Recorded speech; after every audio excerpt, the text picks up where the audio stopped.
Nama Tuhan Yesus Kristus, ucapan syukur kami panjatkan kepadamu Tuhan, sebagai rasa terima kasih kami buat segala sesuatu yang indah yang sudah Engkau kerjakan dalam kami. Banyak perkara sudah Engkau lakukan, banyak pula yang kami tidak mengerti Tuhan, tapi Engkau tidak meninggalkan kami, membuat kami mengasihi Dikau, oh Tuhan, sebab Engkau yang sudah lebih dahulu menyatakan kasih-Mu dalam kami. Saat ini kami datang di hadapan hadirat-Mu. Kami sudah memuji Engkau sekalipun dengan banyak kekurangan dan kelemahan kami. Sesungguhnya hati kami merindu Tuhan untuk menaikkan ucapan syukur ini sebagai tanda terima kasih kami kepada Dikau Tuhan. Seberapa mampu kami melakukan, kami sudah lakukan untuk kebesaran kemuliaan nama-Mu. Sekarang saatnya kami akan duduk di bawah kaki Dikau Tuhan. Kami merindukan firman-Mu. Di saat keguncangan terjadi di dunia ini, di saat segala sesuatu tidak berketentuan, firman-Mu telah nyata adalah segala sesuatu yang tetap, segala sesuatu yang dapat kami harapkan dan kami berpegang padanya, untuk kami hidup selamat, untuk kami hidup terpelihara dalam Dikau Tuhan. Kami merindukan firman-Mu dan nyatakanlah itu dalam kami saat ini. Terima kasih Tuhan, terima kasih. Kuasa-kuasa kegelapan, roh-roh jahat yang selalu mau menggoda kami, mengganggu jalannya pemberitaan firman-Mu, Tuhan, bersatu hati kami panggil nama Engkau buat usir dia.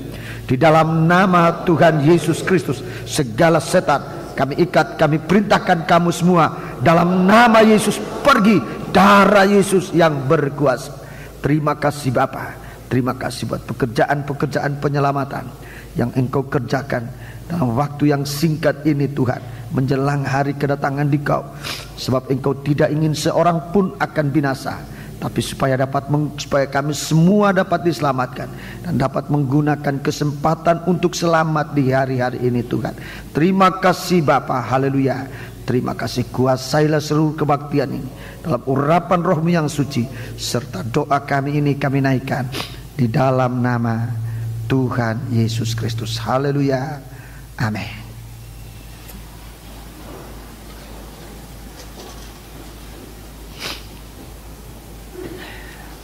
Sidang jemaat yang dikasihi Tuhan, saya menyampaikan salam sejahtera dan selamat berbahagia dalam menerima sabda Tuhan dalam nama Tuhan Yesus Kristus. Tuhan sudah memberikan kita waktu, sudah memberikan kita kesempatan untuk bisa berkumpul di tempat ini, tidak sebagaimana kebiasaan, tetapi suatu kerinduan masing-masing kita, bahwa di tengah-tengah segala sesuatu tidak berketentuan, firman Allah sudah mengarahkan kita kepada jalan yang berkenan di hadapan Tuhan.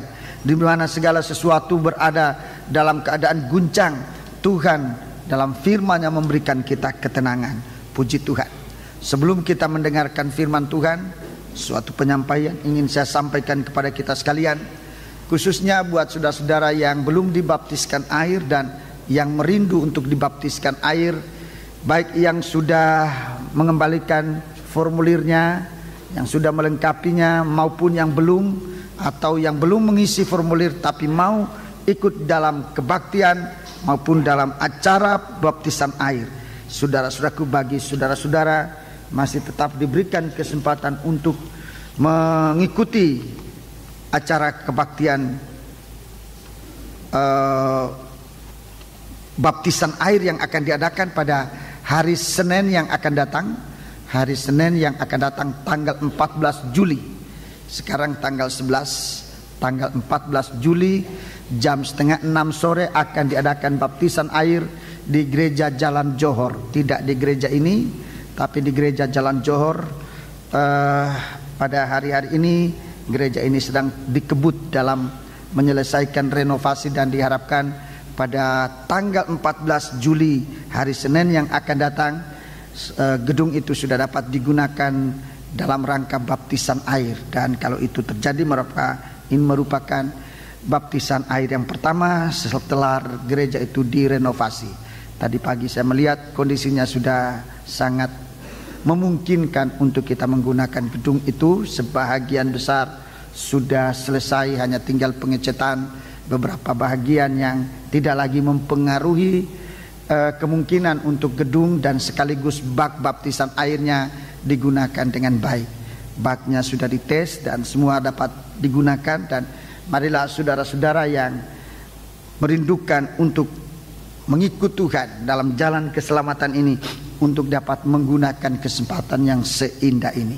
Puji Tuhan. Namun yang terutama adalah sebelum baptisan air, saudara mendengarkan firman Tuhan dengan baik-baik. Saudara mendengarkan firman Tuhan dengan sungguh-sungguh, agar dalam baptisan air, saudara-saudaraku, jangan terjadi suatu baptisan air yang merupakan hanya syarat, apalagi hanya bayangan, tapi supaya baptisan air merupakan satu kenyataan keselamatan yang Tuhan janjikan untuk umat manusia. Seperti zaman Nuh, dia benar-benar naik dalam bahtera. Seperti zaman Lut, dia benar-benar keluar dari Sodom dan Gomora. Jadi demikian dalam baptisan air ini, saudara-saudaraku, masih ada kesempatan untuk menerima penjelasan baptisan air. Sekali lagi nanti pada hari Senin itu dan itu akan saya sampaikan sendiri, untuk lebih saudara dapat memiliki pengertian tentang baptisan air. Tua-tua sudah memberikan penjelasan dan saudara-saudaraku, biar saudara berdoa setelah kami hamba-hamba Tuhan maupun tua-tua menyampaikan penjelasan, akan tetap dilanjutkan oleh Roh Kudus di dalam hati saudara. Bacalah ayat-ayat itu kembali. Saudara sudah menerima ayat-ayat kebenaran dari baptisan air yang saudara terima, baik dalam kebaktian bersama semacam ini maupun kebaktian penataran khusus untuk baptisan air. Saudara sempat menerima ayat-ayat itu. Bacalah ayat-ayat itu sendiri dan berdoa supaya Roh Kudus menerangkan dalam hati saudara, dan saudara akan mengalami bahwa benar-benar Roh Kudus ada dan menjelaskan itu bagi saudara-saudara sekalian. Puji Tuhan. Mari kita akan melanjutkan pemeriksaan firman Tuhan dalam kitab Wahyu Fatsal yang ke-7 tentang buli-buli emas. Tolong buli-buli emasnya. Tentang buli-buli emas. Wahyu Fatsal 7 ini tentang buli-buli emas yang ada di dalam tabut perjanjian. Tabut perjanjian bicara tentang mempelai. Tapi isi dari mempelai, saudara-saudaraku, ada 3 macam. Ada 3 benda yang ada dalam tabut perjanjian, merupakan juga inti dari mempelai wanita. Yang pertama, saudara-saudaraku, adalah buli-buli emas berisi mana? Tolong. Buli-buli emas berisi mana?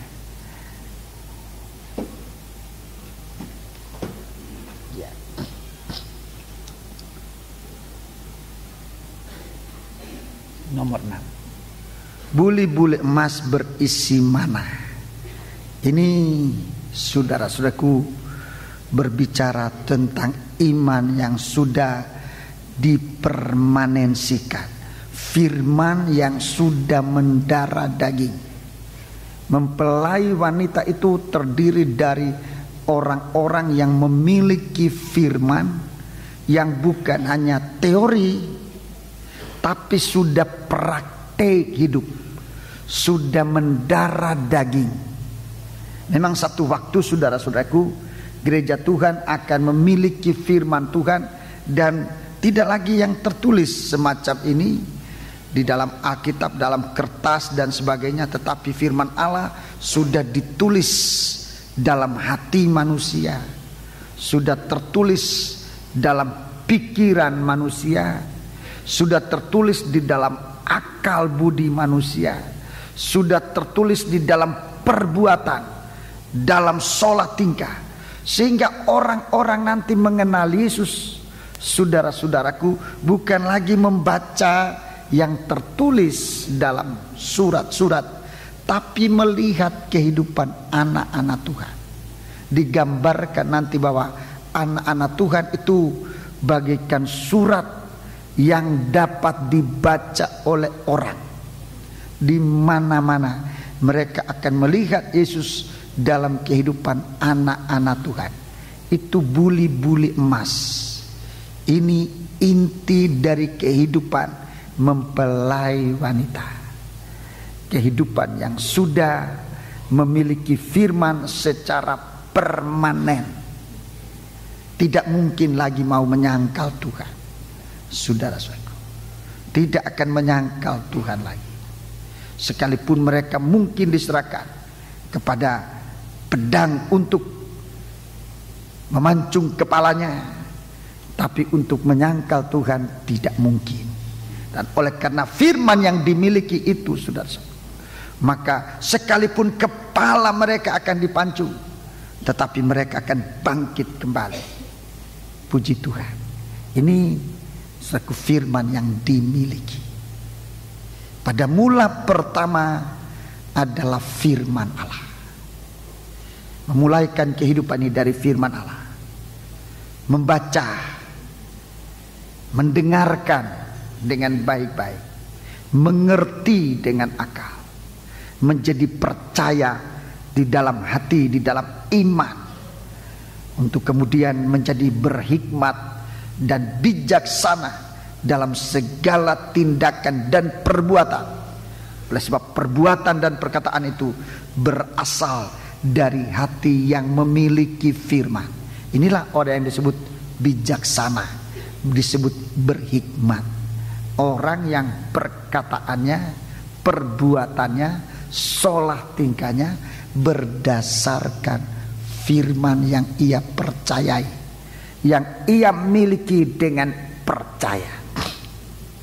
Orang ini yang disebut berhikmat. Hikmat dari Allah, bukan hikmat dari dunia ini. Jadi saudaraku, tidak rugi kita mendengarkan firman Allah, apalagi kalau sampai mengerti firman, apalagi sampai percaya firman, sampai dapat melakukan firman. Sebab kita akan menjadi orang yang berhikmat, orang bijaksana. Haleluya. Yang kedua yang menjadi isi dari tabut perjanjian. Yang kedua, alat yang kedua adalah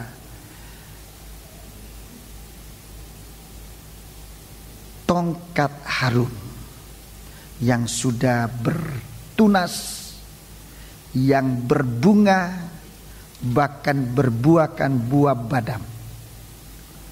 Dalam kitab Wahyu ini berada pada Fatsal yang ke-6, ya.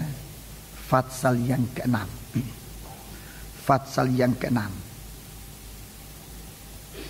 Ini merupakan Roh Kudus. Roh Kudus yang sudah bekerja sampai secara maksimal dalam kehidupan seorang manusia. Dia mulai dari mengerjakan hati kita untuk membangkitkan kerinduan, memimpin kita datang kepada Tuhan. Ini Roh Kudus.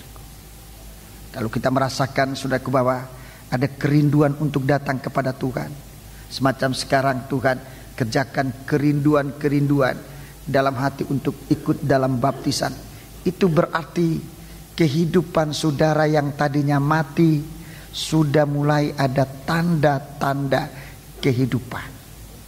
Sekalipun masih merupakan tunas daun yang masih sangat muda. Saudara sudah ada kerinduan untuk mencari Tuhan, untuk ikut dalam kebaktian. Memang saudara belum mengerti. Memang belum mengerti, sebab bagaikan kayu yang tadinya mati sekarang hanya baru bertunas, baru bersemi yang sangat halus. Itu pekerjaan Roh Kudus, membuat saudara merindu untuk datang. Saya mengalami bagaimana Tuhan mengerjakan hidup saya pada waktu itu.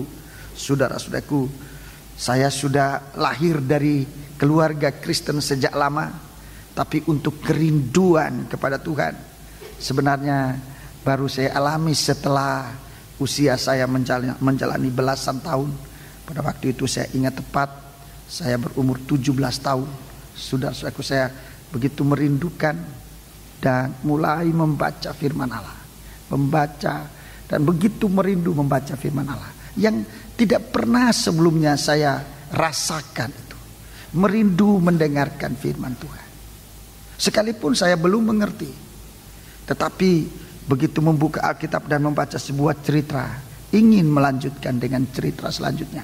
Suatu kerinduan Tuhan nyatakan dari kehidupan mati ini, kemudian mulai bertunas, mulai berkembang, dan sebagai kenyataan Tuhan panggil saya menjadi seorang hamba Tuhan yang tadinya saya sama sekali tidak mau. Saya tidak bisa mengerti bagaimana saya bisa menjadi seorang hamba Tuhan. Tapi itulah Roh Kudus. Apa yang saya tidak mengerti, apa yang saya tidak mampu lakukan, Roh Kudus membantu, memberikan tunas, memberikan bukan hanya tunas, tapi permulaan untuk berbuah-buah. Dan sampai sekarang ini, saudara-saudaraku, di mana utusan Tuhan oleh kemurahannya juga disampaikan kepadaku sebagai seorang yang tadinya, saudara-saudaraku, tidak berlayak untuk menerima kemurahan ini. Dan sebagaimana Tuhan mengutus, Tuhan katakan pergilah untuk mengeluarkan buah-buah, supaya buahmu itu bukan cuma banyak, tapi supaya buah itu menjadi buah yang tetap. Itulah tongkat Harun. Di dalam kita setia melayani Tuhan, itu kenyataan Tuhan mau menyatakan buah-buah. Dalam kitab Injil Yohanes kita lihat, coba kita lihat Injil Yohanes. Tuhan mengerjakan kita untuk mulai bertunas, kemudian berbuah-buah yang banyak. Roh Kudus memberikan kita jamahan tangannya di hati kita, sehingga membangkitkan suatu kerinduan kita, saudara-saudaraku, untuk hidup suci bagi Tuhan. Tadinya kita tidak mau lakukan itu. Saudara-saudaraku, apa yang saya tadi katakan juga sudah merupakan pengalaman yang saya alami. Itu bisa saudara alami. Saudara yang belum mengalami bisa mengalami itu. Sebab Roh Kudus itu bekerja menyampaikan kasih-Nya rata kepada kita semua. Tuhan akan mengerjakan kita. Coba kita membaca ayat yang kedua, Injil Yohanes pasal 15. Sebut ayatnya. Pasal 15, ya. Injil Yohanes pasal yang ke-15. Kita baca ayat yang kedua. Yohanes 15 ayat 2. Setiap ranting padaku yang tidak berbuah dipotongnya, dan setiap ranting yang berbuah dibersihkannya supaya ia lebih banyak berbuah. Ya, pemangkasan ini, pemotongan carang ini adalah kesempatan untuk bertunas. Saat Tuhan menyucikan kita dengan tajamnya firman, kalau kita dapat memanfaatkan itu, sebenarnya kesempatan untuk kita bertunas. Kalau Tuhan sedang memangkas pohon itu, carang-carang yang tadinya mati itu disingkirkan, yang tidak berbuah disingkirkan, supaya yang tinggal ini mengalami suatu pekerjaan Roh Kudus, mulai bertunas, merindukan. Dari carang yang dipangkas ini akan nanti keluar bunga, keluar buah-buah. Kita membaca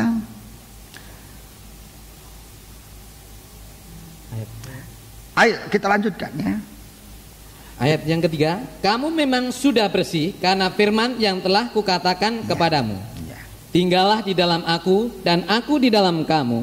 Sama seperti ranting tidak dapat berbuah dari dirinya sendiri, kalau ia tidak tinggal pada pokok anggur, demikian juga kamu tidak berbuah jikalau kamu tidak tinggal di dalam aku. 5. Akulah pokok anggur dan kamulah ranting-rantingnya. Barang siapa tinggal di dalam aku dan aku tinggal di dalam dia, ia berbuah banyak. Ia berbuah banyak. Sebab di luar aku kamu tidak dapat berbuat apa-apa. Iya, kita berbuah banyak. Di sini dalam ayat 5 dikatakan kita berbuah banyak. Ini pekerjaan Roh Kudus dalam kita, menyucikan kita dengan pemangkasan, dengan memotong dahan-dahan yang tidak berbuah, supaya timbul suatu kerinduan. Kalau Tuhan menyucikan kita, maksudnya saudara-saudaraku, untuk membangkitkan kerinduan kita bekerja melayani Tuhan, dalam kuasa urapan Roh Kudus lebih hari lebih sungguh-sungguh. Itu penyucian. Dosa itu membuat lemah kita. Kalau dalam kita bekerja, dosa diikut sertakan, itu membosankan kita melayani Tuhan. Tidak ada kerinduan, tidak ada tunas. Kalau kita lepaskan dosa yang membuat kita tidak berbuah, itu akan menghasilkan tunas, membuat kita merindukan pekerjaan Tuhan, merindukan ibadah, merindukan kasih Tuhan. Kita mulai berbuah, dan di sini katakan berbuah banyak. Berbuah banyak. Dalam ayat yang ke-16, bukan kamu yang memilih aku, iya, bukan kamu yang memilih aku, tetapi akulah yang memilih kamu. Iya, terus. Dan aku telah menetapkan kamu supaya kamu pergi dan menghasilkan buah, dan buahmu itu tetap, supaya apa yang kamu minta kepada Bapa dalam namaku diberikannya kepadamu. Iya, ini saudara-saudaraku menjadi mempelai wanita itu. Selain dari firman Allah itu mendarah daging, kita lihat dia berbuah, buah yang banyak, buah yang tetap. Ini dalam kegiatan Roh El Kudus. Jadi ayat 5 itu berbuah banyak, tapi ayat 16 berbuah tetap. Jadi ada tanda kekekalan. Lebih banyak kita menggunakan karunia-karunia Roh Kudus. Bukan karunia itu lebih habis, tapi karunia itu bertambah-tambah dan menjadi permanen. Kita mulai dengan kebisaan, ya. Mulai dengan kebisaan. Bisa apa saja, tidak usah banyak-banyak, kebisaannya sedikit. Nyanyi bisa sedikit, main musik bisa sedikit. Tapi kemudian kalau kita datang kepada Tuhan dan disucikan, ya. Ini kebisaan-kebisaan yang ada banyak. Setiap orang ada kebisaan. Besar kecil bagi Tuhan bukan masalah. Besar kecilnya kebisaan itu bagi Tuhan bukan masalah. Dan saya banyak melihat baik hamba Tuhan maupun sidang jemaat yang begitu memiliki kebisaan sedikit, kemudian memberikan diri, perhatikan, disucikan oleh Tuhan. Dalam bermain musik, dengan kebisaannya yang sedikit, dia disucikan oleh Tuhan. Menyanyi, sekalipun kebisaannya sedikit, dia disucikan oleh Tuhan. Dia dengar-dengaran, saudara-saudaraku, menurut aturan dari pelayanan itu, dia taat. Ini Tuhan sedang menyucikan. Kita akan melihat di suatu waktu orang ini memiliki suatu kerinduan semakin besar. Dia bertunas, ya. Dia bertunas, bukan semakin layu. Tadinya menganggapkan bisa main musik, bisa nyanyi, bisa ini, bisa itu. Dengan kebisaannya dia terjun di ladang Allah tanpa penyucian. Semakin hari kita lihat dia bukan bertunas, dia layu. Begitu banyak orang yang bisa diharapkan melakukan sesuatu, tetapi karena dia tidak dikerjakan oleh Roh Kudus, ia layu dan tinggalkan pekerjaan Tuhan. Dia tinggalkan, sekalipun dia memiliki kebisaan. Lain dengan orang yang dikerjakan oleh Roh Kudus. Dengan kebisaan yang sedikit, dia masuk dalam ladang Allah. Dia memberikan dirinya dibasuh, disucikan oleh Tuhan. Dia berikan dirinya dipangkas. Segala sesuatu yang kotor, yang membuat dia tadinya tidak bisa berbuah, itu disingkirkan, mengeluarkan tunas. Dia bertunas. Kebisaannya yang sedikit itu sudah merupakan suatu hal yang dia bisa gunakan untuk menempelkan dirinya pada pokok anggur yang benar. Makin lama kita lihat dari bersama tunas ini keluarlah calon-calon buah. Dia berbunga, mulai kelihatan indah. Itu dia berbunga, mulai kelihatan indahnya hidup ini.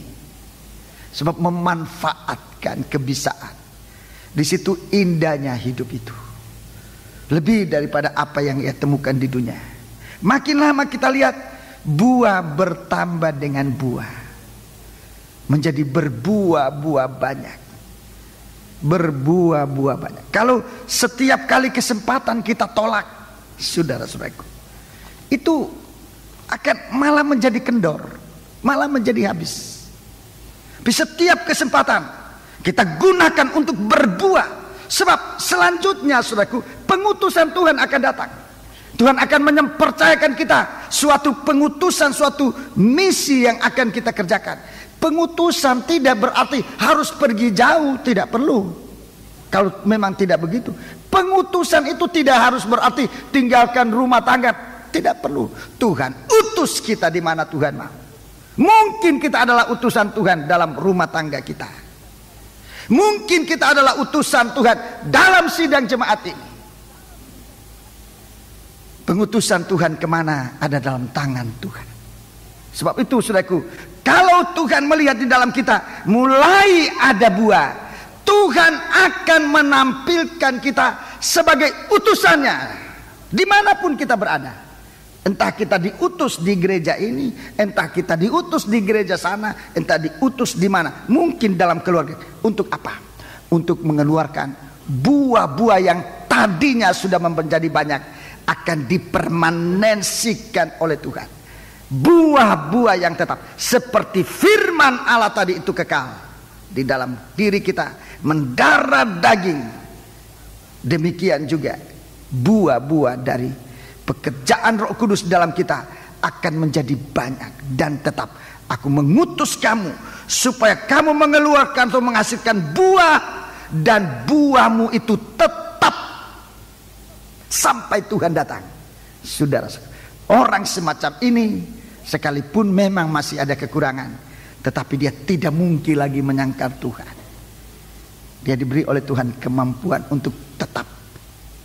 Sebab sekalipun sudah godaan datang, dia dipaksa, dia disuruh untuk menyembah kepada berhala dan patungnya dari antikris, dia tetap tidak akan mau. Dan memang bisa saja dia dipancung, tapi maut tidak berkuasa atas orang ini. Dia akan bangkit kembali dan memerintah bersama dengan Yesus 1000 tahun lamanya. Ini mempelai. Jadi ada inti dari mempelai dalam kehidupannya, membuat kekekalan. Saudaraku, buahnya tetap, iman itu tetap. Kemudian yang ketiga, coba di dalam tabut perjanjian itu, saudaraku, ada yang ketiga, ada 2 loh batu.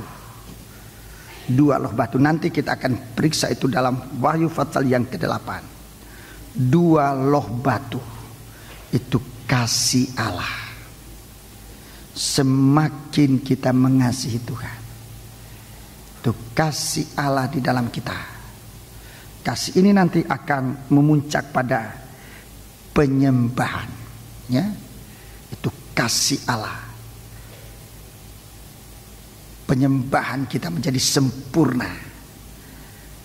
Sudah sekedar orang ini, kehidupan ini, semoga kita berada di situ secara lengkap, memiliki nomor 1 tadi, coba tunjuk, buli-buli emas. Ini isi dari mempelai wanita, ini inti dari mempelai wanita, yaitu nomor 1, buli-buli emas. Itu iman yang sudah permanen, firman Allah. Kemudian yang kedua, Roh Kudus, tongkat yang berbunga, berbuahkan buah badam. Itu Roh Kudus yang berbuah-buah banyak, dan buah itu tetap kekal. Kemudian yang ketiga, saudara-saudaraku, ini kasih Tuhan. Hidup menyatu dengan Tuhan. Hubungan antara kepala dan tubuh itu dipermanensikan. Hubungan antara tubuh dan kepala itu dipermanensikan. Hidup ini semacam ini, saudaraku, tidak ada yang bisa memisahkan isi dalam kehidupan mempelai wanita. Kalau mempelai wanita memiliki 3 ini, dia tidak bisa mati, dia tidak bisa dipancung. Kalau baru dua dia masih bisa, tapi kekekalan itu sudah menguasai dia. Sekalipun dia dipancung, dia akan hidup kembali. Kehidupan itu tidak diambil oleh Tuhan daripadanya. Sekalipun dia disiksa, dia tetap akan percaya kepada Tuhan, sebab imannya sudah permanen. Dia tetap merindu Tuhan, cuma memang ada kekurangannya, dia masih bisa dipancung. Hubungan antara kepala dan tubuh itu belum permanen, belum kuat, belum sempurna. Penyembahannya belum kuat. Penyembahannya ini masih terganggu dengan daging. Menyembah sedikit sudah capek, sudah ngantuk. Dan dia tidak mengalami dalam penyembahan itu saat-saat Tuhan merobahkan hidup daging ini menjadi rohani. Dia tidak mengalami sebab diganggu oleh daging. Dan kalau saatnya sudah tiba, keadaan masih demikian, memang orang ini akan diserahkan kepada antikris. Untuk di sana dia akan mempertahankan bahwa imannya itu kekal, bahwa buahnya itu kekal, hanya penyembahannya belum sempurna. Dia akan dipancung oleh antikris. Tetapi justru saat itu Tuhan memberikan dia suatu kuasa kebangkitan untuk dibangkitkan dengan tubuh yang tidak bisa lagi dipisahkan dari Kristus sebagai kepala. Sudah begitu kuat. Tapi untuk ini nanti akan diterangkan pada pasal yang ke-8. Jadi mari kita mulai pasal 6, 7 dan 8. Ini bicara tentang intinya mempelai. Isi dari mempelai wanita itu. Isinya dari mempelai wanita itu. Pasal 4 dan pasal 5, pasal 4 dan pasal 5, saudara-saudaraku, itu mengenai tabut perjanjian, mengenai tubuh mempelai ini. Mengenai tubuh mempelai. Tetapi mulai pasal 6, 7 dan 8 itu inti, isi dari mempelai wanita. Puji Tuhan. Mari kita kembali membaca sekarang pasal yang ke-7 itu. Dalam pasal 7 kita sudah membaca di sini orang-orang yang dimeteraikan. Orang-orang yang dimeteraikan dengan meterai Bapa di dahi masing-masing. Dan meterai ini tidak bisa dihapuskan, nomor 1. Nomor 2, meterai ini mempunyai kuasa untuk menolak meterai yang lain. Kalau iblis datang, kalau antikris datang untuk mencapkan meterainya pada hidup orang semacam ini, dia tidak mampu sebab meterai Tuhan sudah di atas hidupnya. Puji Tuhan. Jadi kita menjadi milik Tuhan, saudara-saudaraku. Mendengarkan firman Tuhan jangan separuh-separuh, saudara-saudaraku. Jangan sambil main-main, jangan merugikan diri. Dengarkan firman Tuhan dengan suatu kerinduan yang sungguh-sungguh bahwa kita ini akan dipelihara oleh Tuhan dan sedang dipelihara oleh Tuhan. Jadi saya atau kita semua sudah membaca bagaimana Tuhan, saudara-saudaraku, memeteraikan kehidupan ini dengan suatu sistem kelahiran. Yang di ayat 1 sampai dengan ayat 8 yang dimeteraikan di sini adalah orang-orang yang lahir dari keturunan Israel. Ini bicara tentang kelahiran. Buat kita sekarang ini kelahiran baru, ya. Lahir dari firman. Saudara-saudaraku. Jadi ini kita memiliki meterai itu sebab dalam baptisan air, saudaraku, jangan hanya syarat ikut-ikutan. Tapi mohonlah kemurahan Tuhan untuk saudara mengerti benar-benar firman ini. Dan begitu saudara nanti masuk dalam baptisan air, baptisan itu membuat saudara-saudara mati bersama Yesus, tapi bangkit bersama Yesus. Saudaraku, dalam bagian pertama ini dinyatakan kelahiran dari Israel, kelahiran dari anak-anak Israel. Ini lahir dari perjanjian, mulai dari Ibrahim, saudaraku, dia menerima janji dengan Allah, ya. Ibrahim itu memiliki suatu kelahiran baru dalam janji.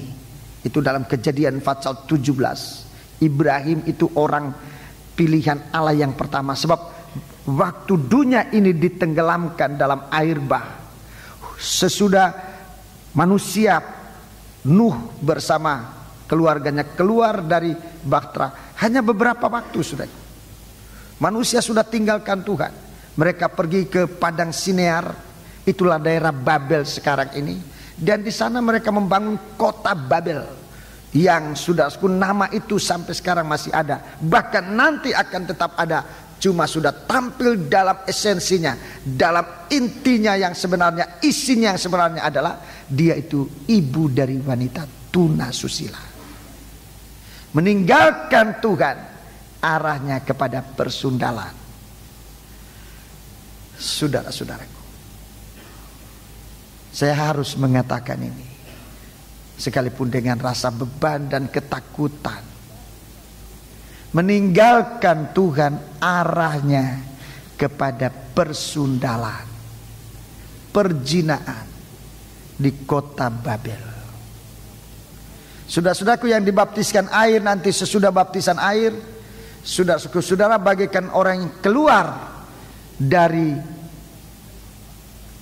dari air bah zaman Nuh. Jangan tinggalkan Tuhan seperti orang zaman dulu. So begitu manusia meninggalkan Tuhan, mereka itu pergi ke Babel, ke padang Sinear, ke dunia yang luas ini. Untuk apa di sana? Membangun bangunan menurut maunya sendiri. Berapa banyak orang yang sudah dibaptiskan air, tetapi hilang karena apa? Sama seperti Nuh dan keluarganya. Kemudian orang-orang keturunan selanjutnya, mereka beramai-ramai pergi ke padang Sinear. Mereka membangun kota Babel. Dan sesudah itu dari Babel ini mereka dicerai-beraikan. Mulai saat itu tidak ada hubungan dengan Tuhan. Manusia tidak ada hubungan dengan Tuhan. Putus hubungannya dengan Tuhan. Berabad-abad lamanya manusia putus hubungan dengan Tuhan. Kemudian pada Kejadian pasal yang ke-12, Tuhan memulaikan umat Allah. Tuhan memulaikan umat Allah dengan memanggil Ibrahim. Di situ permulaan umat Allah. Di situ permulaan meterai Allah. Memanggil Ibrahim. Memanggil Ibrahim. Dan Ibrahim datang bersama istrinya. Ada yang ikut-ikutan, namanya namanya Lut, ikut-ikutan. Tetapi Lut tidak memiliki inti dari janji Allah. Sudah lihat apa akhirnya? Lut sekalipun pernah diselamatkan, tapi pada akhirnya dia lagi meninggalkan Tuhan. Dia tinggal di guanya sendiri. Dia tidak sampai ke bukit yang ditunjukkan oleh Tuhan, lari ke bukit itu. Dia tinggal di dalam gua. Di situ pelarian pertama dari manusia. Sesudah dia selamat dari api yang turun atas Sodom dan Gomora, dia tidak tinggal di kota bukit yang dia tunjukkan. Ini kota kecil. Izinkan aku sampai di situ. Itulah salibnya Tuhan. Bukit Golgota. Dia tinggalkan Golgota, dia pergi ke gua. Hidup untuk diri sendiri. Hidup untuk diri sendiri. Dan sudah lihat, di dalam hidup untuk diri sendiri terjadi kejatuhan yang dahsyat. Orang Kristen pada umumnya sudah mengetahui bagaimana Lut dia jatuh bersama dengan 2 anaknya wanita dan melahirkan anak-anak yang tidak boleh masuk di dalam bait Allah. Dasar, jangan tinggalkan Tuhan. Tadi saya katakan kalau manusia tinggalkan Tuhan, seperti zaman Nuh, dia akan lari ke Babel, dia akan lari ke persundalan. Zaman Lut, kalau Lut tinggalkan janji Allah yang ada pada Ibrahim, larinya kepada diri sendiri, menjadi keras hati, hidup untuk diri sendiri, hidup hanya untuk diri sendiri, egois. Dia lari ke gua, dia menyendiri di sana. Jangan menyendiri. Menyendiri itu jelas atau terang-terangan itu menentang proses pembentukan tubuh Kristus. Sebab tubuh Kristus itu ada dalam penyatuan, bukan dalam menyendiri, bukan bersatu-satu, bersatu, ya. Jadi tubuh Kristus itu bersatu, menyatu, bersekutu, berfellowship, itu tubuh Kristus. Tetapi yang bukan tubuh Kristus itu bersatu-satu, bukan bersatu, bersatu-satu, hidup sendiri-sendiri. Satu di sana, satu sana, satu. Hidup pada guanya sendiri. Hidup pada guanya sendiri. Dan gua yang lain itu pasti salah gua yang lain. Hanya guanya. Kalau bahasa Jakarta lebih jelas, gua itu artinya apa? Gua punya. Tapi gua yang ditulis dalam Alkitab bukan gua itu gua memang lobang. Itu, tapi kalau di orang Jakarta bilang gua itu akunya banyak. Memang gua itu bicara tentang keakuan. Itulah pelarian dari Lut. Zaman Lut. Manusia mulai diseleksi oleh Tuhan. Diseleksi oleh Tuhan. Waktu Tuhan seleksi kedua orang, Ibrahim dan Lut diseleksi. Sesudah itu mereka diseleksi waktu dipanggil oleh Tuhan. Saudara-saudaraku, waktu mereka dipanggil oleh Tuhan, diseleksi. Sudah kelihatan waktu seleksi itu bahwa Nuh ini hidup untuk dirinya sendiri. Tapi waktu sesudah api turun di Sodom dan Gomora, lebih kelihatan lagi. Sudah ke bawah, Nuh ini tetap hidup untuk dirinya sendiri. Dia tidak pernah mau menerima janji Allah keselamatan yang ada pada Ibrahim. Dia mau hidup sendiri. Sebelum api turun memang sudah diuji oleh Tuhan. Waktu mereka memandang, waktu mereka harus tinggal di mana, Ibrahim kasih tahu kepada Lut, kamu mau pilih yang mana? Dia tidak berikan kesempatan kepada Ibrahim, pamannya yang lebih tua dari dia, memilih. Tapi dia memilih sendiri. Baru cara memilihnya sudah salah. Yang benar adalah memberi kesempatan orang tua dulu. Kamu muda jangan bersungut-sungut kalau di dalam hal pemilihan. Wah, orang tua dulu. Kami kaum muda ini selalu kebelakangan, selalu. Ya memang begitu caranya. Kalau saudara mau dahulu, ingat Lut itu. Ingat Lut. Orang tua dulu, jangan diri sendiri. Utamakan orang tua dulu. Itu sistem pemilihan. Kalau kita disuruh memilih, orang lain dulu. Apalagi orang tua yang dihormati. Ayo duluan. Jangan rebutan dengan orang tua. Lut rebutan dengan Ibrahim, dengan orang tua. Akibatnya saudara tahu sendiri, dia hidup untuk dirinya sendiri. Dia tidak tahu bahwa seumpamanya dia mempersilakan Ibrahim lebih dahulu, seperti sudah ia ikut Ibrahim waktu keluar dari negeri Ur Kasdim itu. Dia mendapat berkat bersama Ibrahim. Sekarang di saat dia sudah diberkati, dia lupa. Dia mulai hidup untuk dirinya. Dia keluar dari berkat itu. Dia pilih Sodom dan Gomora yang kelihatannya bagaikan taman yang indah. Dia melihat itu seperti taman Tuhan yang indah.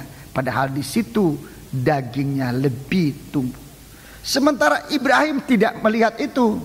Dan Tuhan yang memilihkan untuk Ibrahim. Ibrahim tidak memilih. Saudara-saudara, Ibrahim tidak memilih. Dia tidak memilih. Dia tidak dikasih kesempatan oleh Tuhan untuk memilih. Tapi perintah Tuhan yang berisi janji. Perintah Tuhan yang berisi janji. Ibrahim, lihat atau angkat matamu, pandang. Pandang sejauh-jauhnya kamu memandang. Sesudah kamu memandang, jalani yang kamu pandang itu. Yang bisa kamu lihat itu, jalani. Sejauh mana kamu bisa berjalan, itu aku berikan kepadamu. Itu janji. Ibrahim lakukan itu. Dan Tuhan katakan, pandanganmu jangan hanya satu arah. Pandang ke utara, pandang ke selatan, pandang ke timur, pandang ke barat. Kalau saudara hubungkan titik-titik ini, itu pandangan salib. Tuhan berikan kepada Sarah, pada Ibrahim. Saudara bisa baca itu dalam Kejadian 13. Kejadian 13. Di sana janji Allah sudah ada. Allah sudah memberikan janji.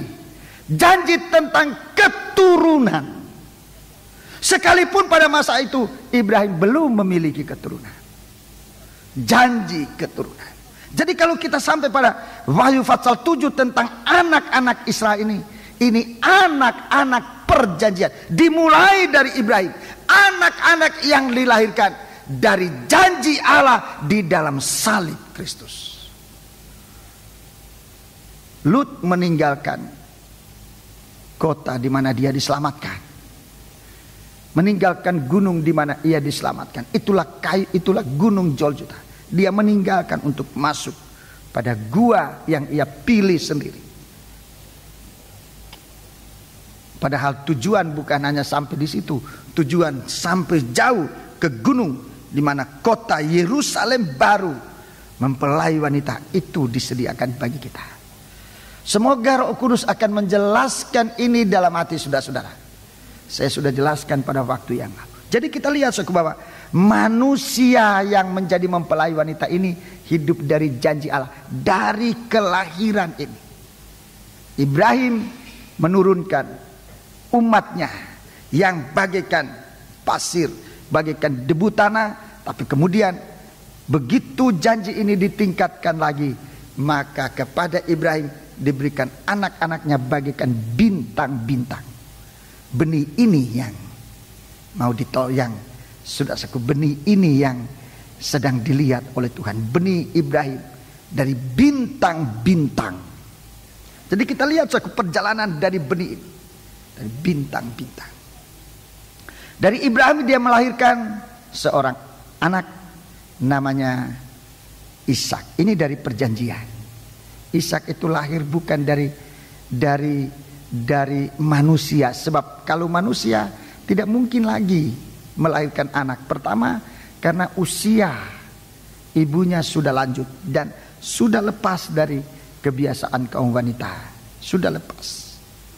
Kedua, memang ibunya itu mandul. Ayahnya juga sudah tua. Tetapi Ibrahim tidak pernah gentar akan janji Allah. Ia tahu, saudaraku, bahwa Allah mampu melakukan apa yang ia janjikan. Itu anak-anak perjanjian. Saudara percaya? Saudara percaya Allah mampu untuk melakukan apa yang ia janjikan. Dan ini dipegang teguh oleh Ibrahim. Allah mampu sekalipun ia sudah tua, saudaraku. Ia tetap berpegang bahwa Allah mampu melakukan apa yang ia janjikan. Banyak yang Tuhan janjikan kepada kita, saudaraku. Banyak kali kita lemah terhadap berpegang pada janji Allah. Apa dengan keadaan semacam ini Allah masih mau melakukan, menepati janjinya? Masih bisakah dia menghibur kita dalam duka cita, keadaan duka cita yang hebat?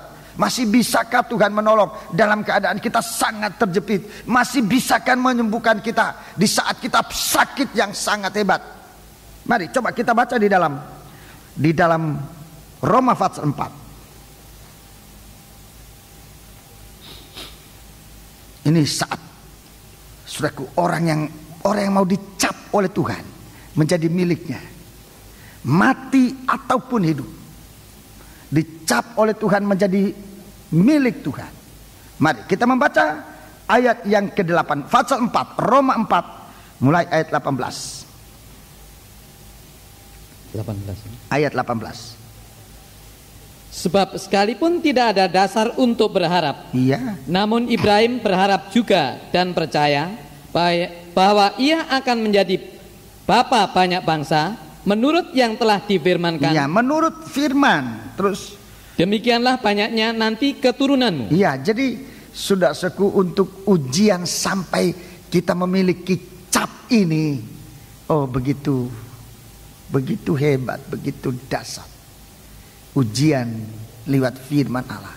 Tapi Ibrahim tetap berpegang. Sudah tidak ada dasar lagi. Tadi saya sudah katakan usianya sudah usur, sudah tua. Istrinya juga sudah tua dan malah mandul. Tidak ada dasar lagi untuk berpegang pada pengharapan bahwa Allah masih bisa melakukan itu. Ayat lanjut. Imannya tidak menjadi lemah. Imannya tidak menjadi lemah. Walaupun ia mengetahui bahwa tubuhnya sudah sangat lemah. Tubuhnya sudah sangat lemah. Karena usianya telah kira-kira 100 tahun. Usianya sudah 100 tahun. Dan bahwa rahim Sarah telah tertutup. Rahim Sarah telah tertutup. Sementara dalam keadaan itu janji Tuhan, dia akan menjadi bapa banyak orang. Tapi Ibrahim tidak menjadi kendor terhadap itu. Dia tetap kuat. Dia tetap berpegang teguh. Salah satu sifat dari mempelai wanita, jangan kendor. Jangan kendor. Ini salah satu sifat dari mempelai wanita. Mempelai wanita yang akan bercahaya, bukan mempelai yang kendor, bukan. Yang lemah. Kita lihat Ibrahim begitu hebat. Terus, tetapi terhadap janji Allah ia tidak bimbang. Terhadap janji Allah ia tidak bimbang. Karena ketidakpercayaan, malah ia diperkuat dalam imannya dan ia memuliakan Allah. Ia memuliakan Allah dengan penuh keyakinan. Dia dengan penuh keyakinan bahwa Allah berkuasa untuk melaksanakan apa yang telah ia janjikan. Sudah percaya? Amin. Ayo kita baca bersama ini. Ayat yang ke-21. Dengan penuh keyakinan, bahwa Allah berkuasa untuk melaksanakan apa yang telah ia janjikan. Sudah percaya? Amin. Berkuasa. Ini suatu sifat dari mempelai wanita yang akan dimeteraikan. Ini meterai yang kita terima sejak dari Ibrahim.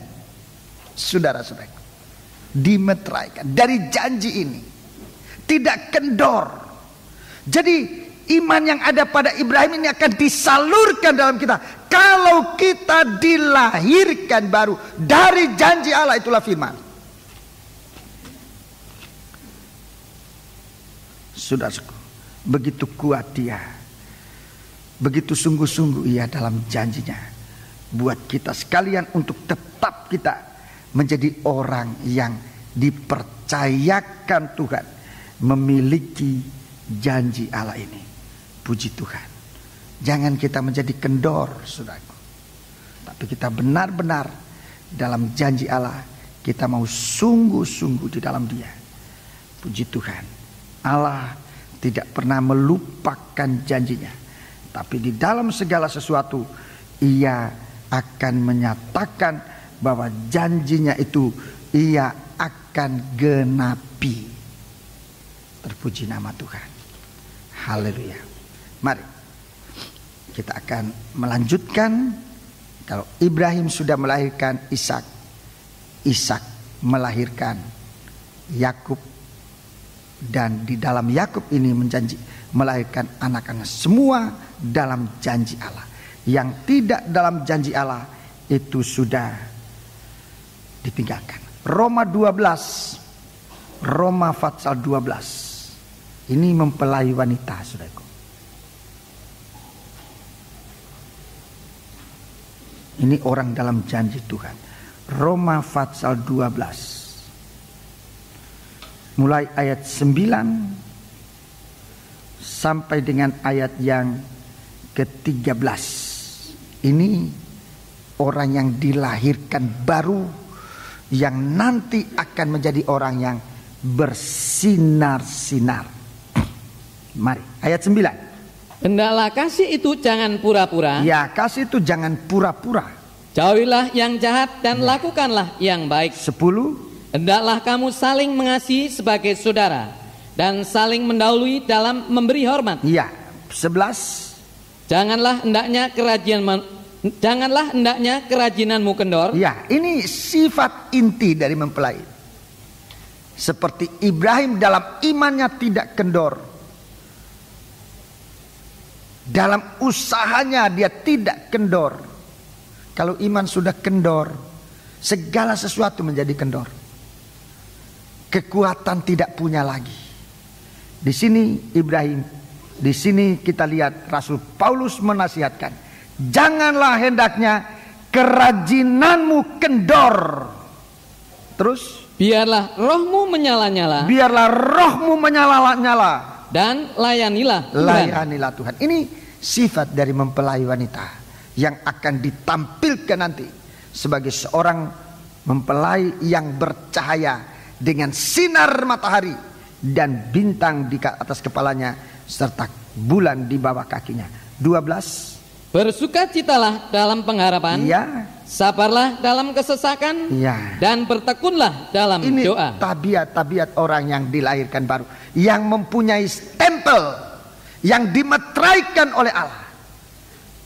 Tidak kendor, jiwanya menyala-nyala, rohmu menyala-nyala, melayani Tuhan, bersukacita dalam pengharapan, sabar dalam kesesakan, bertekun dalam doa. Terus, bantulah dalam kekurangan orang-orang kudus. ya. Dan usahakanlah dirimu untuk selalu memberikan tumpangan. Ya, terima kasih. Kita kembali dalam kitab Wahyu Fatsal yang ke-7. Kitab Wahyu Fatsal yang ke-7. Saudaraku, inilah kualitas orang yang dimeteraikan oleh Tuhan. Inilah kualitas orang yang disebut lahir dari perjanjian, yang disebut anak-anak Ibrahim, Ishak dan Yakub. Sebut orang Israel dari kelahiran. Jadi kita lihat ciri-ciri orang yang memiliki kelahiran ini.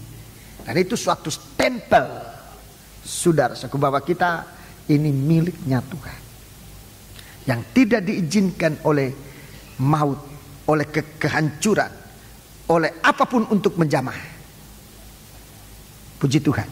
Mari kita sekarang membaca bagian yang kedua dari Fatsal 7 ini, ayat 9 sampai ayat 17.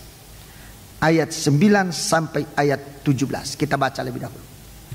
Wahyu Fatsal 7 ayat 9 sampai 17. Kemudian daripada itu aku melihat sesungguhnya suatu kumpulan besar orang banyak yang tidak dapat terhitung banyaknya, dari segala bangsa dan suku dan kaum dan bahasa, berdiri di hadapan takhta dan di hadapan anak domba, memakai jubah putih dan memegang daun-daun palem di tangan mereka. Ya, jadi orang-orang ini secara kelahiran mereka tidak punya janji. Tidak ada janji. Ini orang-orang banyak ini, sekumpulan besar orang banyak, terdiri dari segala bangsa, suku, kaum, bahasa. Ini orang-orang selain dari Israel, orang yang tidak dapat janji. Tapi kita lihat di sini tampilnya dengan pakaian putih dan berada di hadapan tahta. Ini orang-orang yang mendapat kemurahan. Ini orang-orang yang mendapat rahmat Allah. Dan kita biar gunakan kesempatan ini. Tidak punya janji. Tidak ada janji apa-apa, saudaraku. Lain dengan Ibrahim. Ibrahim ada janji. Daripadamu akan terbit bangsa yang besar, yang dimeteraikan oleh Tuhan menjadi miliknya. Tapi bangsa-bangsa lain, suku, kaum, dan tidak ada janji apa-apa. Tapi kalau kita lihat di sini bahwa bangsa ini bisa berpakaikan pakaian putih di hadapan Tuhan, dan ini berarti orang ini yang mendapat rahmat. Ini orang mendapat rahmat, rahmatnya Tuhan. Baca terus. Dan dengan suara nyaring mereka berseru, keselamatan bagi Allah kami yang duduk di atas takhta dan bagi anak domba. Ya, Jadi orang ini bukan menerima janji, tapi menerima pekerjaan keselamatan. Menerima pekerjaan keselamatan. Saudara dengar benar ini, saudara. Kalau janji kita tidak miliki, itu dari Ibrahim. Kita ini jalan keselamatan. Sesudah itu tidak ada lagi cara lain. Lewat kelahiran kita tidak masuk. Bagi kita ada jalan keselamatan. Kalau jalan ini kita tidak ikuti, kita tidak akan sampai di hadapan tahta Allah. Tuhan menurunkan kepada kita sekarang pelajaran tabernakel. Coba tunjukkan pelajaran tabernakel ini. Saya mau tunjukkan ini jalan keselamatan yang membawa kita sampai di hadapan tahta Allah. Ini jalan keselamatan. Saudara dengarkan baik-baik. Ini jalan keselamatan yang Tuhan mau berikan kepada kita, bangsa kafir ini. Kalau ini kita tidak mau ikuti, kapan bisa sampai di hadapan hadirat Tuhan? Coba tunjukkan. Ya, mulai dari pintu gerbang. Ini jalan. Mulai dari pintu gerbang. Ini jalan keselamatan. Ya. Keselamatan bagi Allah kami yang duduk di atas tahta dan bagi anak domba. Jalan keselamatan bagi kita adalah mulai dari percaya dan menerima Yesus sebagai juru selamat. Sudah lihat di papan ini. Ini jalan. Percaya dalam arti menerima. Menerima firman Allah. Menerima Injil tentang keselamatan ini. Itu saja. Menerima. Kedua, mezbah korban bakaran. Ini jalan keselamatan. Mezbah korban bakaran. Bertobat. Ini jalan keselamatan. Jalan keselamatan buat kita bangsa kafir. Bertobat, berhenti berbuat dosa, kembali kepada Allah. Itu bertobat. Itu jalan keselamatan. Itu jalan buat kita bangsa kafir masuk sampai bisa berada di hadapan hadirat Allah. Bertobat, itu yang kedua. Jadi banyak kali saudaraku tentang berhenti berbuat dosa dan bertobat ini, kita pikir Allah ini terlalu keras. Banyak kali saudara-saudaraku kalau orang tua kita mengajarkan jangan buat itu, jangan ini, harus begini, kita marah. Padahal itu jalan keselamatan. Ini yang kedua. Bertobat. Itu jalan. Tapi hanya sampai bertobat, kita belum berada tetap di hadapan hadirat Allah dengan berpakaian putih. Masih ada jalan selanjutnya, langkah berikutnya. Tolong. Iya, langkah ketiga ini bejana pembasuhan, baptisan air, kelahiran baru. Itu jalan keselamatan. Jadi baptisan air itu termasuk rangka jalan kepada keselamatan. Kita akan menjadi heran sekarang, mengapa orang-orang kok bisa bicara baptisan air tidak menyelamatkan, padahal di jalur keselamatan baptisan air merupakan langkah pada jalur keselamatan ini. Ini langkah. Langkah berikutnya kepenuhan Roh Kudus. Pintu kemah. Kepenuhan Roh Kudus. Langkah berikutnya ruangan suci.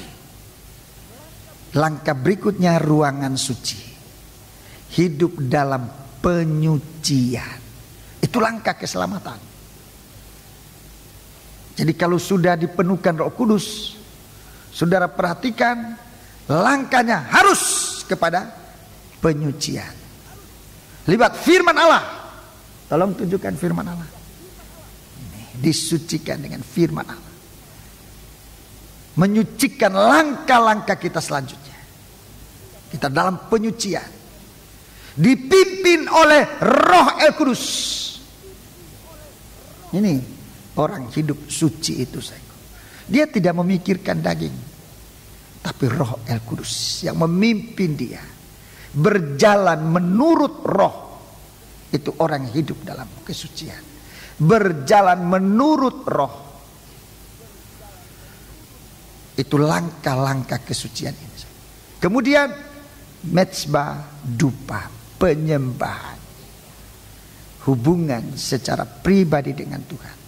Tadi saya katakan hubungan antara kepala dan tubuh itulah leher. Hubungan antara kepala dan tubuh itulah leher. Leher ini hidup penyembahan, ya. Leher itu kehidupan doa, penyembahan. Orang yang tidak mau menyembah, sekalipun saudaraku sekarang kita belum lihat aksi dari antikris, tapi kalau kita sudah tidak mau berdoa, itu sama dengan kita membiarkan leher kita ini digorok oleh pedangnya antikris. Kita seperti sudah taruh leher kita untuk digorok, untuk disembelih oleh antikris. Sebab hubungan antara kepala dan tubuh itulah leher. Doa penyembahan itu leher. Kalau sudah tidak menyembah sama dengan leher itu sudah dipotong, nafas tidak bisa lewat. Sebab leher itu semua masuk.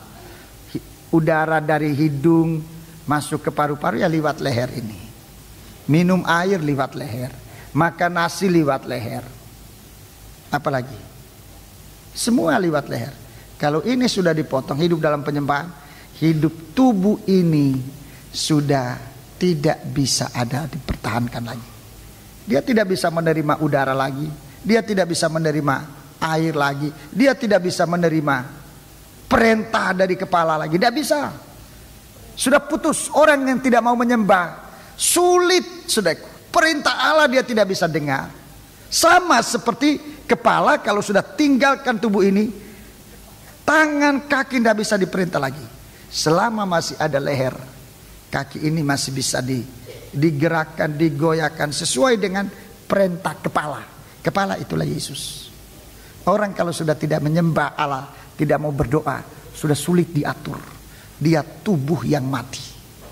Sulit. Tidak bisa makan. Tidak bisa apalagi, tidak ada. Lehernya tidak ada.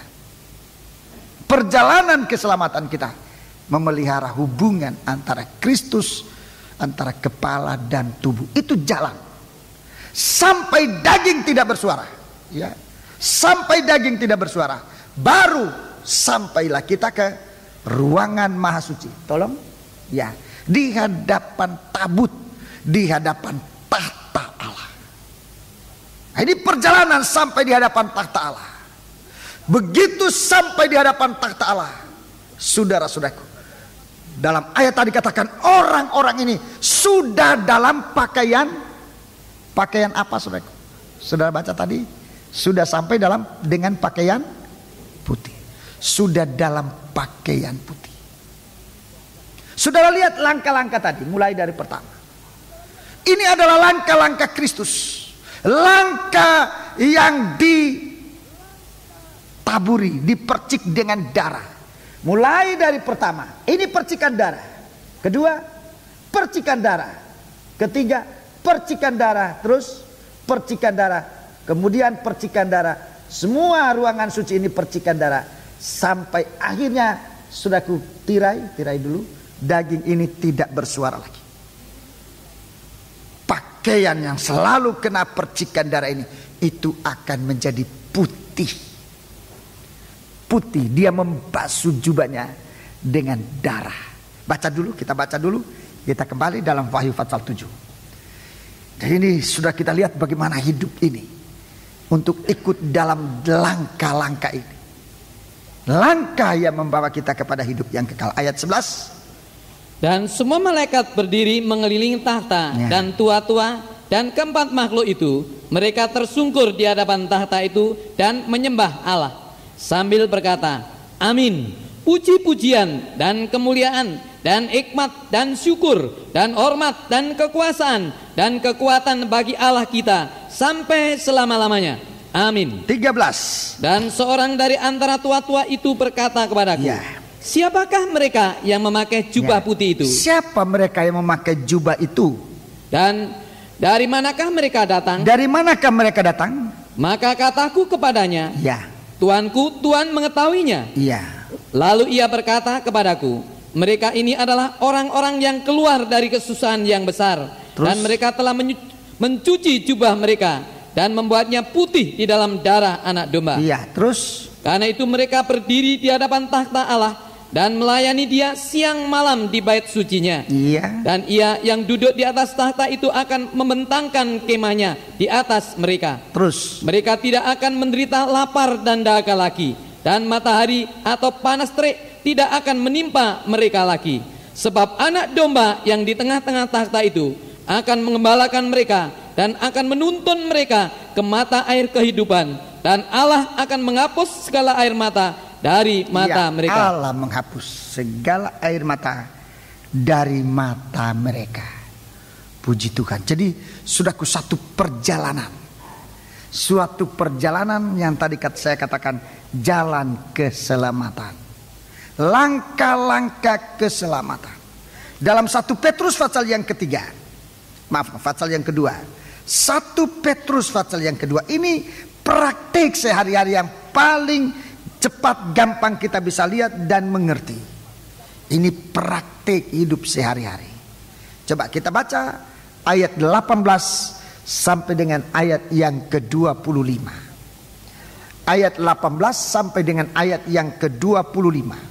Hei kamu hamba-hamba, tunduklah dengan penuh ketakutan kepada Tuanmu, bukan saja kepada yang baik dan peramah, tetapi juga kepada yang bengis. Iya, ini praktik perjalanan ini. Mulai dengan penundukan, taat dengar-dengaran. Ini langkah permulaan. Menerima Yesus ini, menerima Dia sebagai seorang hamba yang taat, bahkan sampai pada mati di atas kayu salib. Ini suatu teladan. Ini permulaan jalan keselamatan. Taat dan dengar-dengaran. Ini pula jalan kepada hidup berhasil, baik dalam ibadah, dalam pelayanan kita kepada Tuhan. Ini permulaannya.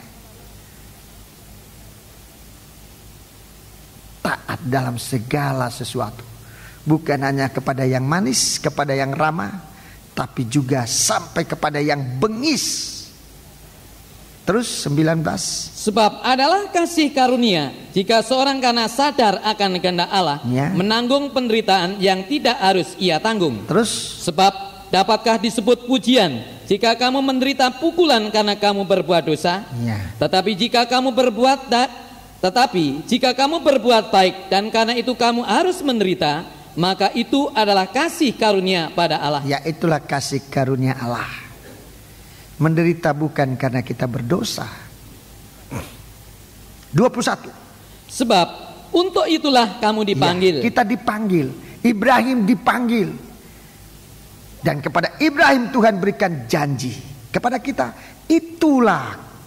untuk itulah kamu dipanggil. Terus karena Kristus pun telah menderita untuk kamu. Ya, mengikuti jalan keselamatan.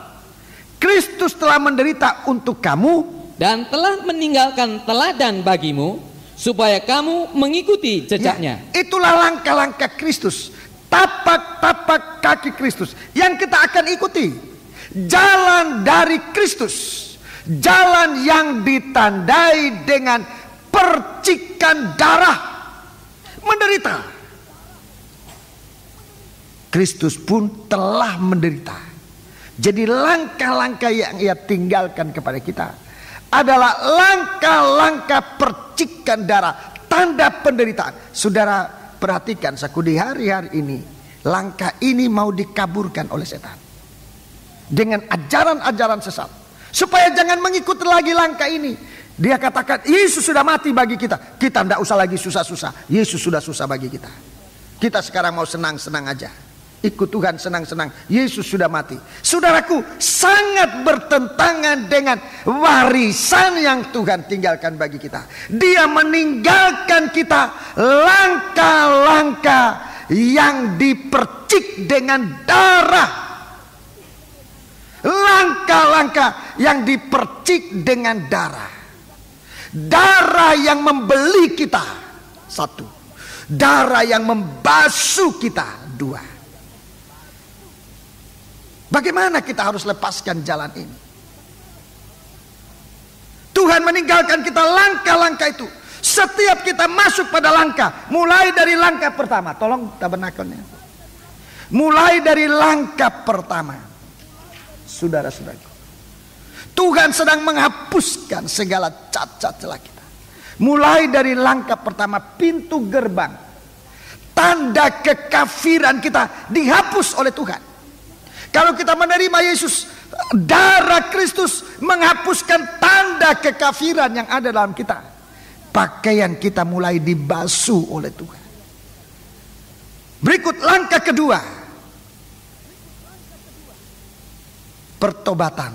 Dosa-dosa kita dihapus oleh Tuhan. Jubah mulai lebih kelihatan putih. Dosa-dosa dihapuskan. Langkah ketiga, baptisan air. Hati nurani kita dibasuh oleh Tuhan. Hati nurani dibasuh oleh Tuhan. Puji Tuhan. Masuk dalam kepenuhan Roh Kudus. Tuhan mengisi kehidupannya dalam kita sekalian. Tuhan membasuh kehidupan kita. Dalam surat, dalam kitab Kisah Rasul pasal 2 dikatakan, kita menerima janji Allah ini. Kita mulai dimasukkan oleh Tuhan, saudaraku. Menerima janji Allah dalam rohnya itu. Janji yang sama dengan yang ada pada bangsa Israel. Sudah, Tuhan mulai menghapuskan segala aib kita. Lanjut pada langkah-langkah penyucian. Lewat firman Allah, kehidupan kita dibasuh oleh Tuhan. Arah kehidupan kita dibasuh oleh Tuhan. Hubungan kita dengan Tuhan dibasuh oleh Tuhan. Sehingga tidak ada satu dosa yang bisa memisahkan kita dari Tuhan. Sampai pada langkah yang terakhir, kita akan sampai di hadapan Dia, Gembala Agung yang memelihara jiwa kita, yang menghapus air mata kita, yang membentangkan kemahnya dalam kehidupan kita. Saudara-saudaraku, ini kita bangsa kafir. Coba kita lihat prakteknya dalam ayat 22. Bagaimana kita sebenarnya sedang dibasuh oleh Tuhan, tapi waktu pembasuhan ini banyak kali kita tidak mau. Coba ayat yang ke-22. Ia tidak berbuat dosa. Ya, tidak berbuat dosa. Dan tipu tidak ada dalam mulutnya. Ya, ini saudaraku, ini langkah-langkah yang harus kita ikuti. Tidak berbuat dosa. Ini lebih daripada bertobat. Bertobat itu sudah berbuat dosa, diampuni, baru kita bertobat. Itu, tapi di sini sesudah bertobat itu jangan berbuat dosa lagi. Itu langkah-langkah penyucian. Tidak ada tipu daya dalam mulutnya. Terus ketika ia dicaci maki, ya, ia tidak membalas dengan mencaci maki. Waktu kita dicaci maki sebetulnya kita sedang dibasuh. Kita sedang dibasuh oleh Tuhan, oleh darah Yesus. Banyak kali kita tidak bisa terima ini. Waktu kita disepelekan, waktu kita dihinakan, kita tidak bisa terima. Sebenarnya kita sedang dalam pembasuhan. Kita dibasuh oleh darah Yesus. Waktu kita dicaci maki, waktu kita difitnah. Waktu difitnah, ini sama sekali kita tidak bisa terima, saudaraku. Dicaci maki, di antara 1000 orang mungkin ada 1-2 orang yang bisa, tapi kebanyakan tidak bisa. Yang 1-2 orang itu pun terpaksa harus terima sebab mungkin tidak berdaya untuk membalas. Seandainya bisa membalas, dia akan balas. Padahal sebenarnya di saat itu kita sedang dibasuh. Pada waktu kita difitnah. Kalau kita mengerti, saudaraku, kalau kita difitnah, periksa supaya kita fitnaan itu kita terima bagaikan berkat Tuhan. Kalau memang ada salah dan kita lakukan, kita bertobat, kita dibasuh. Terus ketika ia menderita, ia tidak mengancam. Ketika ia menderita, ia tidak mengancam. Saat menderita, saat kita dibasuh dalam 1 Petrus pasal 4, dalam menderita karena penderitaan badani sebetulnya untuk berhenti berbuat dosa. Saudara catat saja ayatnya, 1 Petrus 4 ayat 1, baca di rumah. 1 Petrus 4 ayat 1 itu berhenti berbuat dosa. Itu dalam menderita itu sebetulnya kita sedang dibasuh oleh Tuhan. Menderita macam-macam, karena sakit, karena kena pukulan, karena kena tipu, karena kena penyakit, karena apa saja kita menderita, hati kita disakiti. Kita sedang dibasuh dengan darah. Kalau kita dalam langkah Kristus, kecuali di luar langkah Kristus, kalau kita ikut jejaknya Tuhan, di saat menderita itu kita sedang dibasuh. Jubah kita sedang dibasuh. Terus, tetapi ia menyerahkannya kepada Dia yang menghakimi dengan adil. Ia sendiri telah memikul dosa kita di dalam tubuhnya di kayu salib, supaya kita yang telah mati terhadap dosa hidup untuk kebenaran. Oleh bilur-bilurnya kamu telah sembuh. Jadi setiap langkah ini, saudaraku, setiap langkah ini dipercik dengan darah, dan luka-luka di mana darah itu keluar menghasilkan bilur-bilur yang menyembuhkan penyakit sampai di dalam hati kita. Kita dibasuh oleh Tuhan luar dan dalam. 25. Sebab dahulu kamu sesat seperti domba, tetapi sekarang kamu telah kembali kepada Gembala Agung dan Pemelihara jiwamu. Ini sampai kita dibawa kepada, sampai di hadapan hadirat Tuhan. Kita kembali dalam Wahyu pasal 7 tadi. Kita melihat jelas di sana, perjalanan ini perjalanan yang arahnya sudah tetap. Coba kita membaca kembali, kita membaca kembali dalam ayat yang ke-9 tadi, ayat 9. Kemudian daripada itu aku melihat sesungguhnya suatu kumpulan besar orang banyak yang tidak dapat terhitung banyaknya, dari segala bangsa dan suku dan kaum dan bahasa, berdiri di hadapan tahta dan di hadapan Anak Domba. Ini Gembala Agung. Jadi satu kehidupan yang berhasil mengikuti langkah-langkah Tuhan sampai di hadapan hadirat Tuhan. Dalam tabernakel tadi kita lihat satu perjalanan sampai di muka tabut perjanjian. Terus memakai jubah putih, dan memegang daun-daun palem di tangan mereka. Daun palem ini tanda kemenangan. Daun palem ini tanda kemenangan. Jadi dengan darah Yesus itu kita ada tanda kemenangan. Tanpa darah kita tidak ada kemenangan. Dengan darah Kristus kita menang. Bukan hanya menang, tetapi jubah kita dibasuh dengan berpakaian putih. Ayat yang ke-14.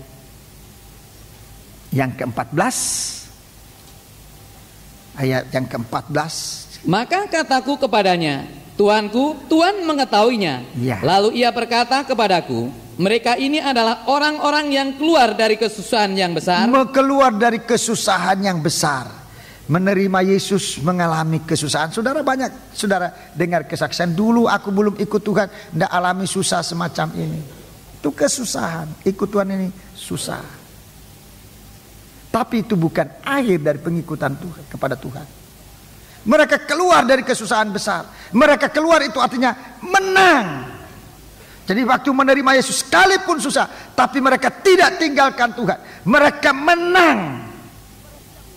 Terus, dan mereka telah mencuci jubah mereka dan membuatnya putih di dalam darah Anak Domba. Jadi semakin hari semakin teguh di dalam Tuhan. Semakin hari semakin teguh di dalam Tuhan. Puji Tuhan. Dengan demikian kita bisa melihat bagaimana Tuhan memelihara kita dengan pengalaman-pengalaman yang banyak kali kita pikir itu menyiksa kita, itu menyusahkan kita. Sebenarnya itu pengalaman bersama dengan Tuhan adalah pengalaman mencuci, membasuh jubah untuk membawa kita kepada arah, yaitu kehadapan hadirat Tuhan, kepada Gembala Agung, sampai kita dibawa di hadapan Gembala Agung Itulah Yesus Kristus sebagai pemelihara jiwa kita. Dia disebut pemelihara jiwa kita. Raja Daud dibawa sampai ke situ. Raja Daud dibawa sampai kepada Kristus sebagai pemelihara jiwa. Dan dia punya tulisan yang sangat terkenal di seluruh dunia sekarang ini adalah Mazmur 23 itu. Yesus adalah gembalaku. Yesus Tuhan adalah gembalaku. Kita lihat, saudaraku, dia katakan, Yesus Tuhan itu gembalaku, aku tidak akan kekurangan. Perkataan tidak kekurangan bukan berarti hanya memiliki segala-galanya, tapi perkataan tidak kekurangan itu juga berarti tidak punya cacat, sempurna. Dia sebagai gembala agung memelihara kita secara sempurna. Tubuh, jiwa dan roh kita tidak ada aib. Kemudian di akhir nyanyiannya itu dia mengatakan, aku tinggal dalam rumah Allah selama-lamanya. Tidak pernah akan terlepas lagi. Semuanya kekal dalam Yesus Kristus. Dia tinggal dalam naungan kemahnya Tuhan. Tuhan mengembangkan kemahnya, menghapus air mata dari mata mereka. Puji Tuhan. Saya akan sampaikan ini dalam kebaktian hari Minggu yang akan datang, jika Tuhan mengizinkan kita sekalian. Saudaraku, bagaimana Tuhan memelihara kita. Dia adalah gembala agung. Puji Tuhan. Sebab itu sudah kita agungkan dia dalam kehidupan kita sehari-hari. Ikut jalan Tuhan, jangan membuat jalan sendiri. Banyak kali saudara-saudara menderita, banyak kali kita difitnah, banyak kali kita seakan tidak punya pengharapan lagi. Di dalam nasihat-nasihat firman Allah yang juga sering saya sampaikan, dalam keadaan semacam itu jangan membuat jalan sendiri, ya. Jangan putus asa, serahkan semua kepada Tuhan. Kita bangkit berdiri, kita datang kepada Tuhan. Haleluya.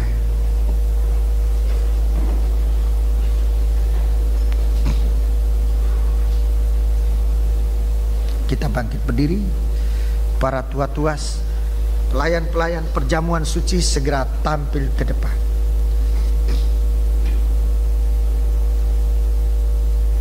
Kita siapkan diri, kita tundukkanlah kepala. Haleluya. Masing-masing kesempatan kita menghadap Tuhan. Dia adalah gembala agung. Dia pemelihara jiwa kita. Jika saudara ada dalam penderitaan yang bagi daging tidak enak, justru jangan tinggalkan Tuhan. Kita sedang dibasuh oleh Tuhan. Kita sedang dikaruniai oleh Tuhan untuk memiliki jubah putih. Dan kalau kita setia, kita akan mendapat daun-daun palem, yang berarti kita diizinkan untuk menerima Kristus masuk ke Yerusalem baru, masuk dalam pesta nikah, perjamuan malam, pesta kawin anak domba Allah. Tundukkan kepala. Haleluya. Haleluya. Masing-masing lihat apa yang sedang terjadi dalam hidup. Pengikutan ini tidak biasa-biasa. Tapi apakah saudara menerima percikan darah hari ini? Haleluya. Jangan tinggalkan Tuhan. Apakah saudara dalam keadaan kering, merasa kering, merasa ditinggalkan seorang diri? Haleluya. Jangan tinggalkan langkah-langkah ini. Haleluya. Haleluya. Haleluya.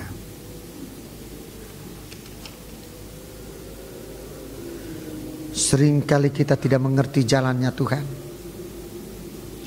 Kita tidak mengerti rancangan Tuhan yang begitu dahsyat dalam mengalahkan dosa yang menguasai kita.